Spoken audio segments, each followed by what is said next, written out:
আসসালামু আলাইকুম প্রিয় দর্শক, সবাইকে স্বাগতম জানাচ্ছি আমার আজকের পর্বে।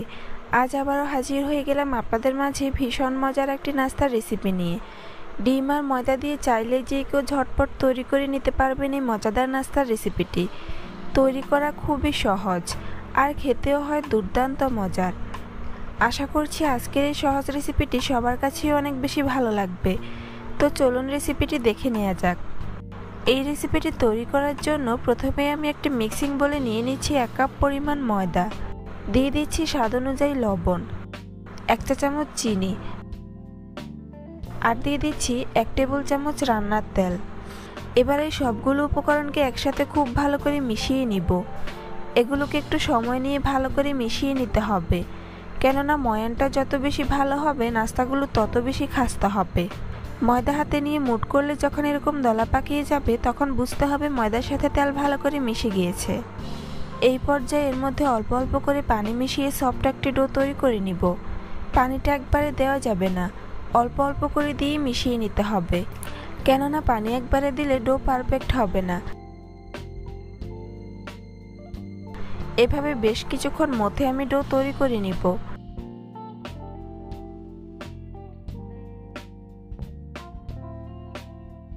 ডো তৈরি করে নিয়েছি। এখন এটাকে ঢাকনা দিয়ে ঢেকে 10 মিনিটের জন্য রেস্টে রেখে দিব।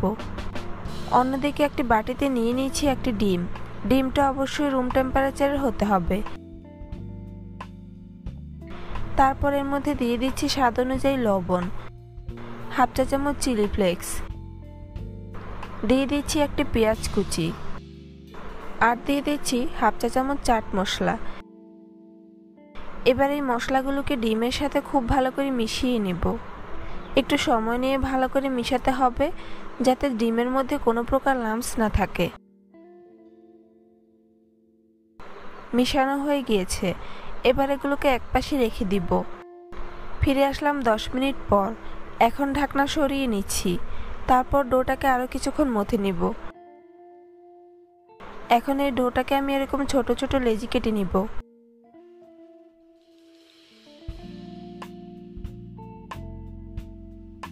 আমি এখানে 6টি লেচি কেটে নিয়েছি। এবার এর থেকে একটি লেচি নিয়ে এভাবে গোল বল তৈরি করে নিব।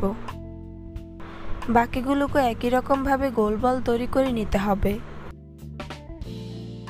এখন একটি শক্ত বোর্ডের ওপর প্রথমেই সামান্য ময়দা ছিটিয়ে নিচ্ছি। তারপর এই ময়দার ওপর ডোটিকে নিয়ে ভালো করে সেট করে নিব।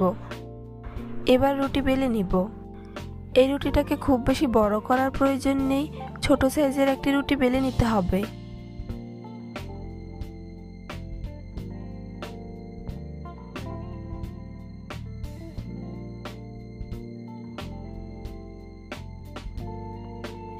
রুটি বেলে নিয়েছি।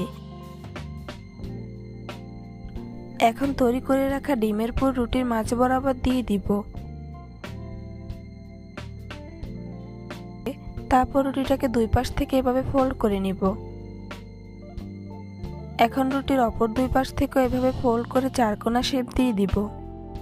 দেখুন খুব সহজে একটি নাস্তা তৈরি করে নিয়েছি।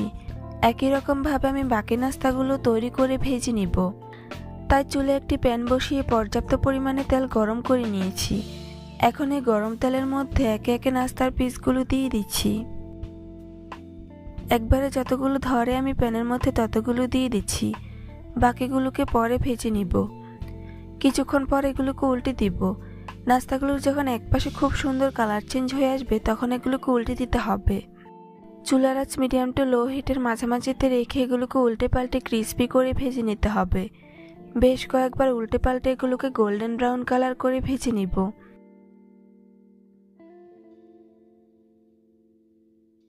ভাজা হয়ে গিয়েছে। এখন এগুলোকে তেল ঝরিয়ে উঠিয়ে নিব।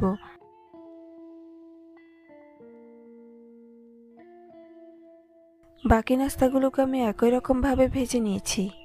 দেখুন এই নাস্তাগুলো দেখতে মাশাআল্লাহ কতটা সুন্দর ও লোভনীয় হয়েছে। খেতেও হয়েছে অসম্ভব মজার। বিকেলে চটজলদি কিছু তৈরি করতে চাইলে অবশ্যই রেসিপিটি ট্রাই করে দেখতে পারেন। কথা দিচ্ছি ভালো লাগবে। চ্যানেলটি সাবস্ক্রাইব করে পাশে থাকার অনুরোধ রইল। আজ এখানেই বিদায় নিচ্ছি। আল্লাহ হাফেজ।